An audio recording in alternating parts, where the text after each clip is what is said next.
I'm thankful for the technology that allows us to gather from distant places with such ease. It's good to see you all and feel our presence together. This is the last of our bi-weekly teleconference gatherings for this year. As calendar years draw to a close, it's usual to look back and assess the year that was. A.J. Willingham, a writer for CNN, posted yesterday, if 2020 has taught us anything, it's that kindness and compassion have never been more important. It's taught us that difficult times are made easier when we work together, when we take care of each other, when we reach out a hand to those struggling and lift up the heroes who protect us. It's taught us that the best way through the darkness is to look for the light, and if there is none, to make it ourselves.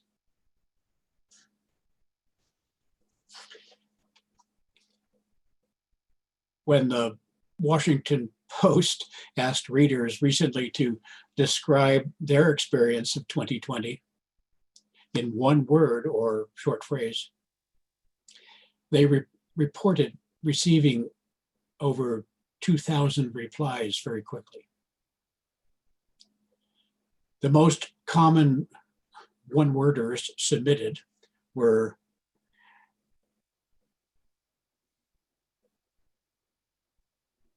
exhausting, relentless, lost, chaotic, and surreal.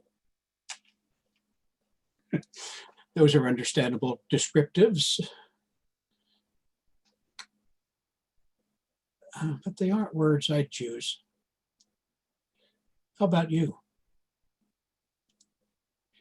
The adjectives for 2020 that come to my mind are attention-getting, opportune, progressive, confirming, rut-breaking, and uplifting. Our experienced personal identities determine how we see things, of course.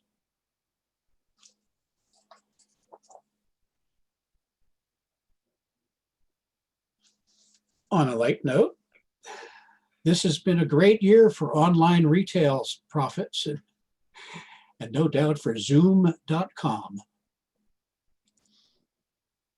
I heard on the radio that 2020 has also been a banner year for budding ventriloquists everywhere. No one could see their lips move with their masks on. Sorry.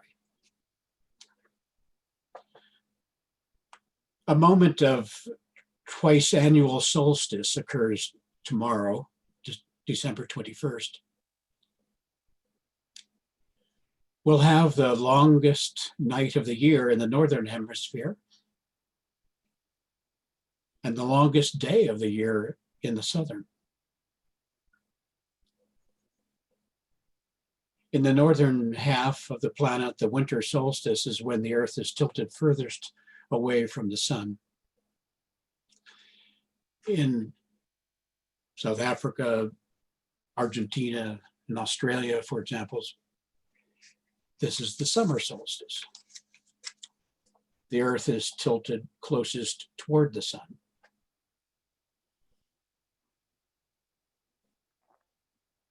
And also, tomorrow,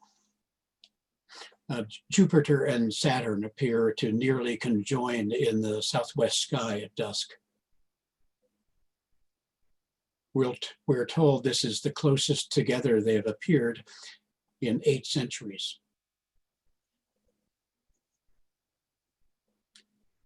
Of course, this is only how it looks to us from here. The planets are actually 400 million miles apart in their respective orbits. But the conjunction has meaning at other levels.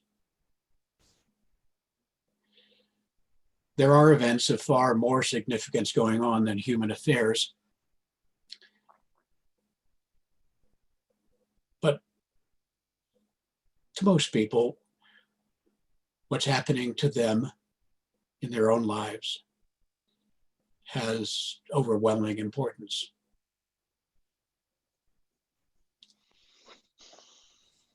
Of course, we take attentive care with what's closest at hand.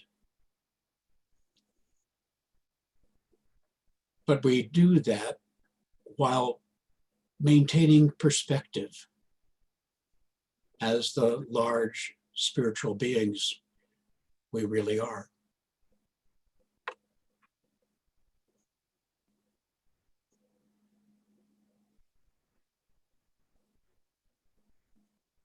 Most everyone on Earth is aware of the current pandemic, and many are personally impacted in some way, physically, emotionally, mentally, maybe financially.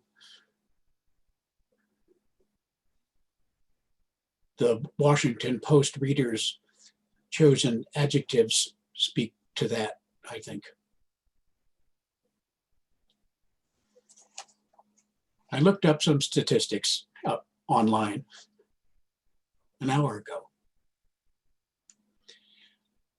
About 1.7 million people worldwide are reported to have died of COVID-19 infection complications so far this year, with almost 320,000 of those fatalities in the United States. 335,000 if we add Canada. I read that right now, the COVID-19 daily mortality rate in America now exceeds the number of people dying each day of heart disease and cancer combined. Globally in 2020, an estimated 60 million people died from all causes, and about 150 million babies were born. That's a lot of comings and goings, for sure. But as a proportion of the estimated total human population of 7.85 billion, the net increase was about 1%. These are just statistics, of course.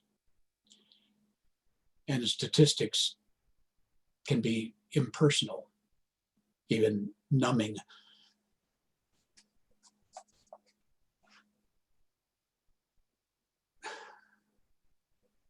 Let's draw the matter in from the realm of numbers and closer to home. How many people died this year whom you personally knew? How many children were born to people you know? I bet none of us would answer 0 to either question. We all know of some departures and arrivals. For the most part, this is all seen as a normal part of human life experience. The coronavirus pandemic introduced a new element into the usual human view of life and death.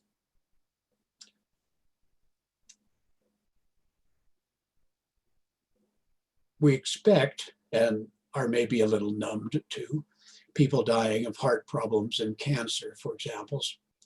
But this has added something different.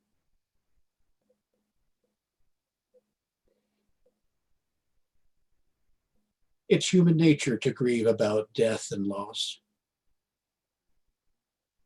And there's a lot of grief in the world.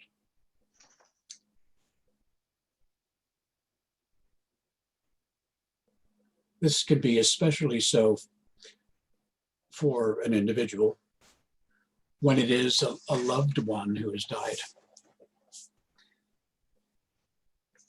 The deep, substantial connection known in life shifts with death of the physical body. It can seem to tear. It's a painful experience to the griever. I think grief may be second only to shame as the most painful emotion human beings feel. Second to what? We feel grief. Human emotions people feel. When our heads and our hearts, facts and feelings, pull in opposite directions.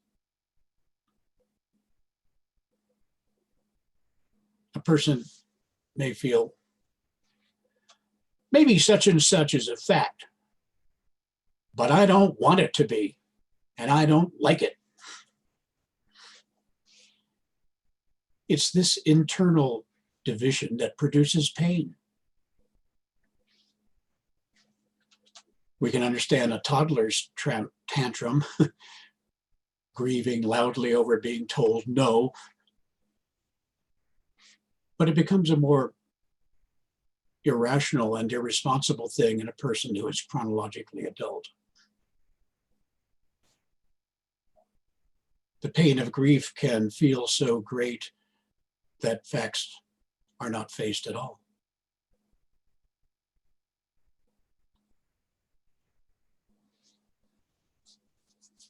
Grief is an invaluable way to internally deal with events like death, and it shouldn't be run from. One of our roles as divine beings in human form is, as may at times be necessary, preside over a process of reconciling and realigning mind and heart in ourselves and in the world. I don't think grief is something to get over. Its present indicates, often sharply, the need for healing, for making whole.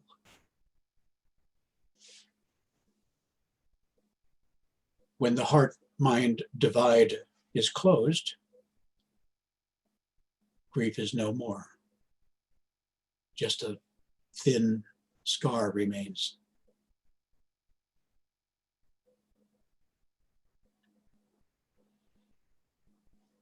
Grief is not limited to bodily death, of course.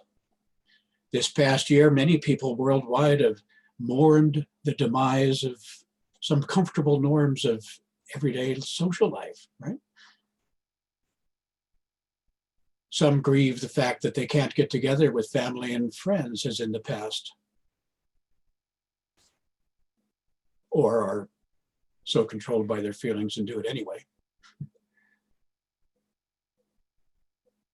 How many grieve over the death of a rainforest or of untold species of plants and animals?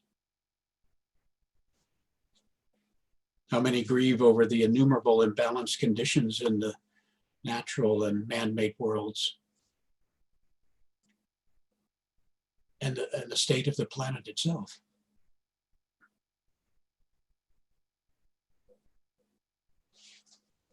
Personal experiences of grief are connected to and are rooted in deeper collective experiences of grief in the whole body of mankind. We are each, after all, inextricable parts of that whole. And we share a deep subconscious past. Much of that remains unresolved, unhealed. This may explain why feelings of grief may seem bottomless, as they sometimes do. We feel on behalf of the whole, and doing so is an aspect of our service.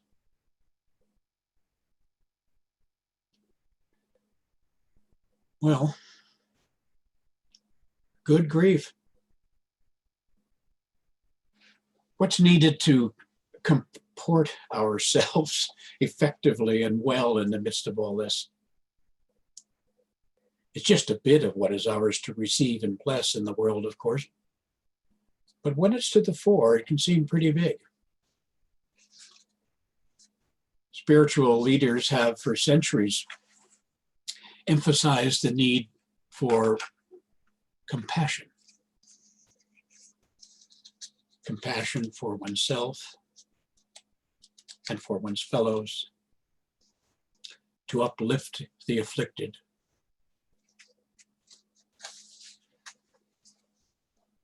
Compassion is defined in dictionaries as having care and concern for the suffering or misfortune of another, often including the desire to alleviate it.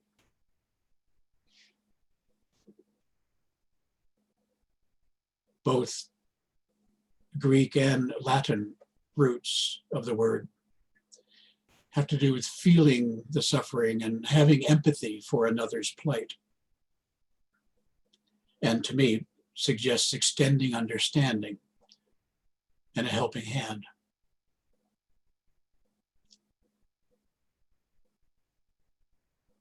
There is a well-loved passage in the Old Testament of the Bible which describes these essences so well.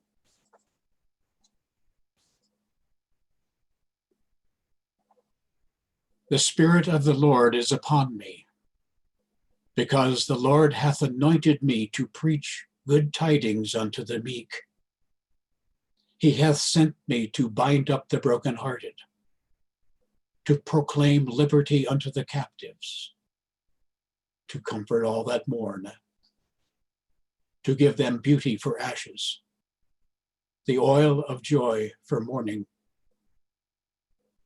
the garment of praise for the spirit of heaviness.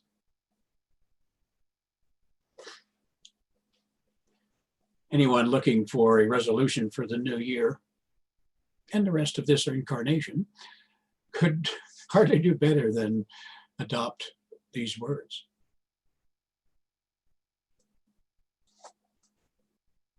The proclamation I quoted,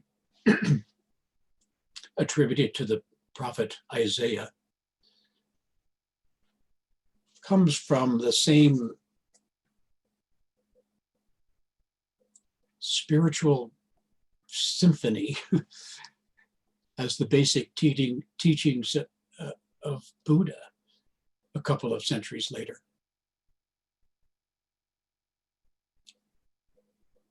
Per Wikipedia, according to Buddhism, compassion is an aspiration, a state of mind, wanting others to be free from suffering.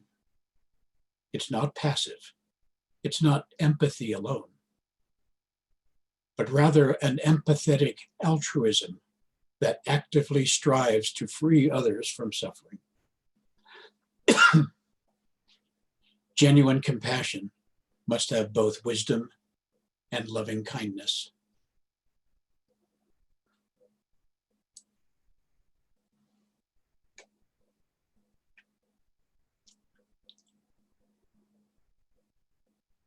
Isaiah and Buddha were among enlightened ones who were forerunners to the coming of the one we call the Lord of Lords.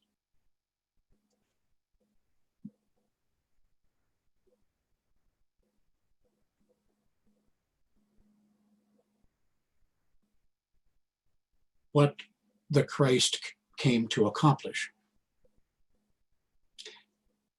Minimally, the establishment of a nucleus collective body of spiritually conscious individuals.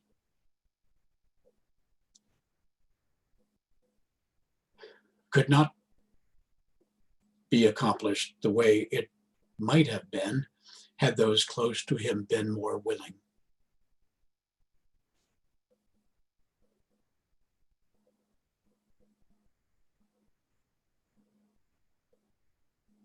In the New Testament portrayal of this, when it became evident to him, it is said, Jesus wept.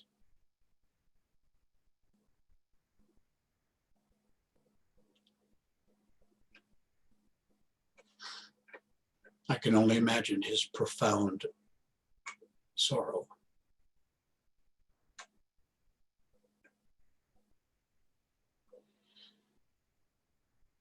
Not long after this point came his crucifixion. His attitude, notwithstanding and throughout, was, Father, forgive them, for they know not what they do.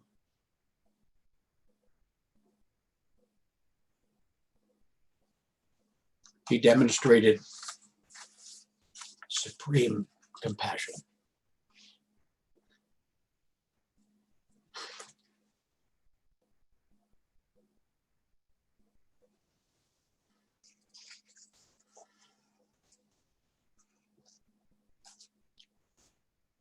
I confess that there have been times in my life when I've said, Father, forgive me, for I know not what I did.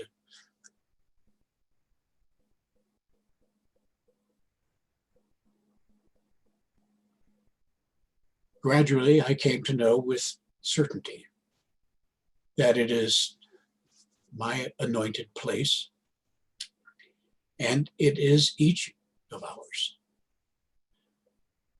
to extend the same qualities of forgiveness and compassion to all and to everything.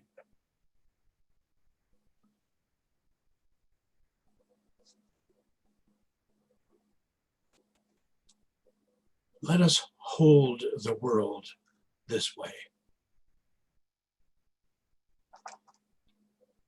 It so needs us.